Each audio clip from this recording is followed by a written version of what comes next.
কিশোর বলছি, আমাকে আসতে বলেছিলে তো আজকে মহকুমার হসপিটালে 1 নম্বর গেটে।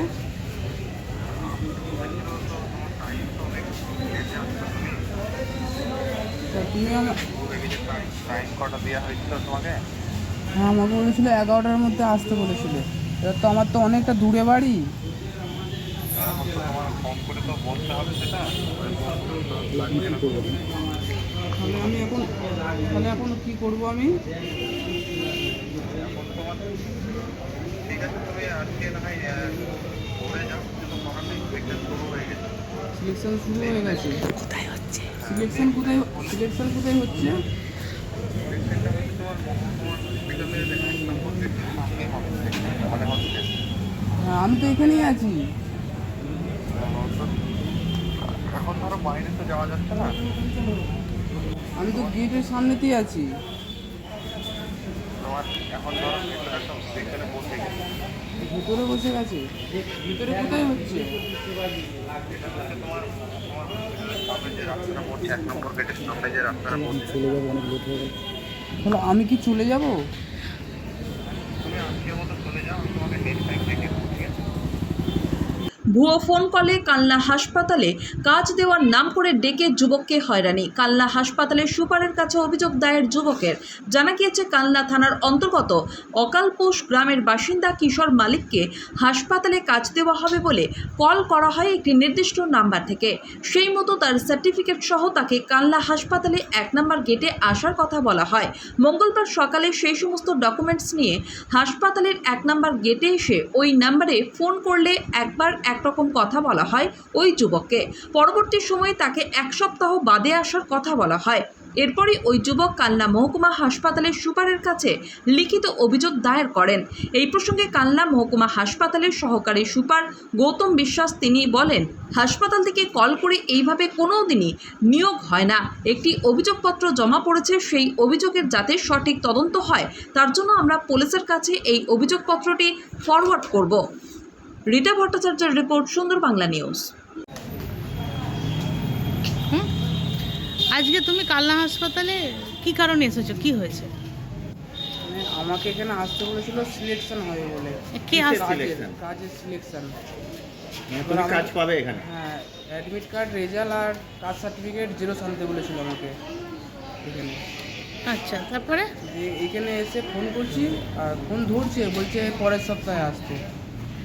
সেই ব্যক্তিকে? সেই ব্যক্তিকে আমি চিনি না। মানে আমি বাড়িতে ছিলাম না, এবার মার বাড়ি গেছিলাম, এবার আমাদের বাড়িতে এসেছিল। এবার বাবা না মা ছিল, এবার নাম্বার দিয়েছে। তখন এবার গতকালকে আমাকে ফোন করেছিল বৈকালবেলা, যে কাজের সন্ধানে এবার আসতে 3টে সার্টিফিকেট কাগজ নিয়ে, ডকুমেন্ট নিয়ে। কি কাজের? মানে কি কাজ করেনি? পয়সা করে কিছু নিয়েছে? না, টাকা নেয়নি। টাকার কিছু কথা বলে উনি? না। তাহলে তুমি লোকটাকে চেনো? না, চিনি না। লোকটা কি বলেছিল তোমার? মানে ফোনে কি কথা হয়েছে? ফোনে এরকমই কথা হয়েছে যেরকম বললাম। কি কথা সেটা আরেকবার বলো। আমাকে বলেছিল যে পড়াশোনার সাথে সাথে ইনকামও করতে পারবি। এবার বাড়িতে বলেছিল, এবার বাড়িতে বলেছে, এবার আমার নাম্বারটা তাই জন্য দিয়েছিল। এবার কালকে এবার বৈকালবেলা আমাকে কল করেছিল যে কাস্ট সার্টিফিকেট জেরক্স আর এসি কার্ড আর রেজাল্ট আর অ্যাডমিট কার্ড এগুলো নিয়ে আসতে বলেছে। কোথায় আসতে বলেছে? এই মানলাম হসপিটালে। আচ্ছা, কাজ 1 নম্বর গেটে আসতে বলেছিল মহকুমার। আচ্ছা, এবার এসেছি, এসে ফোন করছি, আমাকে বলছে পরের সপ্তাহে আসতে। ফোনে কি বললো তো তোমাকে? ক্লাস করছো, মাধ্যমিক পাস করেছো? হ্যাঁ। ফোনে কি বললো? এতক্ষণ ধরে কথা বললে কি বললো? মানে আমার দেরি হয়ে গেছে আসতে, এটাই বলছিল। নিয়ে আজকে আর হবে না? না, আবার পরের সপ্তাহে বলছে। হসপিটালের ভেতরে সিলেকশন হচ্ছে বলছে, 11টা থেকে সিলেকশন হবে 5টা পর্যন্ত। হাসপাতালের ভিতরে? হ্যাঁ। 5টার আগেই এসেছো তো? হ্যাঁ, 5টার আগে এসেছি। কোথায় সিলেকশন হচ্ছে জিজ্ঞেস করছে, সেটা বলছে না। তোমার কি মনে হচ্ছে যে আজকে কি করলে তুমি? যে আমি কেস করেছি এই নাম্বারে। কার কাছে অভিযোগ জমা দিলে? জমা দিয়েছি। আচ্ছা, কিছু বললো না, কমপ্লেন অ্যাকসেপ্ট করে নিয়েছি। কি এমনি নাম? কিছু বললো? কিছু বলেনি। কি নাম তোমার? আমার নাম কিশোর মালিক। বাড়ি অকাল পড়েছে। মালিক নামে এক যুবক কানলা হসপিটালে অভিযোগ করেছে যে হসপিটালের তরফ থেকে নাকি একটি ফোন দেওয়া গিয়েছিল, যেখানে বলা হয়েছে তাকে কাজ দেওয়া হবে। হসপিটালে এসে সে দেখে যে হচ্ছে গিয়ে হসপিটালের নাম্বারই নয় সেটা, এবং অন্য নাম্বার। আপনাদের একটা অভিযোগ দায়ের করছে, কি বলবেন? অ্যাকচুয়ালি আজকে সকাল তখন 10:30 11টা বাজে একটা ছেলে হঠাৎ করে আমাদের অফিসে আসে। তো আসার পরে ওই আমাদের এই ঘটনাটা পুরো খুলে বলেন যে এরকম আমাকে একটা কল করা হয়েছিল, হাসপাতালে 1 নম্বর গেটে আসতে বলা হয়েছে চাকরি বাকরি করার একটা কাজের জন্য। তখন তাকে আমরা বলি যে কে ফোনটা করেছে, তখন সে আর ফোন করেনি আমাদের সঙ্গে। সামনে আমরা পুলিশকে যথারীতি ডাকি, আমাদের ক্যাম্প এখানে যে ইনচার্জ আছে ক্যাম্প ইনচার্জকে কথা বলিয়ে দিই। তখন সেই নাম্বারটা ফোন করে, ফোন করার পরেও সে ফোনটা সেই মুহূর্তে কন্ট্যাক্ট করা যায়নি। তারপরে ও একটা আমাদের এখানে অভিযোগ করেছে, অভিযোগপত্রটা আমরা পেয়েছি।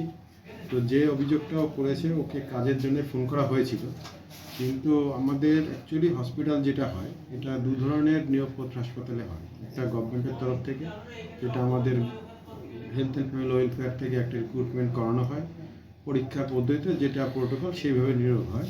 আরেকটা যেখানে এখানে থাকে বিভিন্ন এজেন্সি আমাদের আন্ডারে রয়েছে, সেই এজেন্সিতে আমার security, ward boy, ward girl, এই সমস্ত বিভিন্ন এজেন্সি, ওদের রিক্রুটমেন্টও এজেন্সি করে।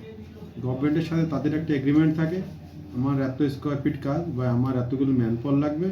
আমাদের গভর্নমেন্টের সঙ্গে এজেন্সিগুলোর সঙ্গে একটা এগ্রিমেন্ট হয়, তারা আমাদের ম্যানপাওয়ার দেয়, সেই রিক্রুটমেন্ট প্রসিডিওর ওরাই করে।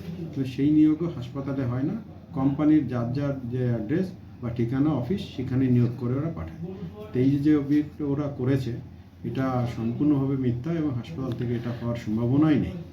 এবং যে অভিযোগটা পেয়েছি, আমরাও চাই যাতে কিনা লোকে বিভ্রান্তি না ছড়ায় এবং ভুল পথে চালিত না হয়, এর সুষ্ঠু একটা তদন্ত হওয়া উচিত।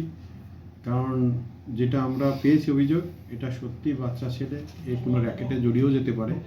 তো আমরা আমাদের লোকাল পুলিশ স্টেশনের সঙ্গে কথা বলে এবং আমরা এটাকেই ফরওয়ার্ড করব, যাতে কিনা সঠিক তদন্ত করে এটা উদ্ধারের ব্যবস্থা করানো হয়।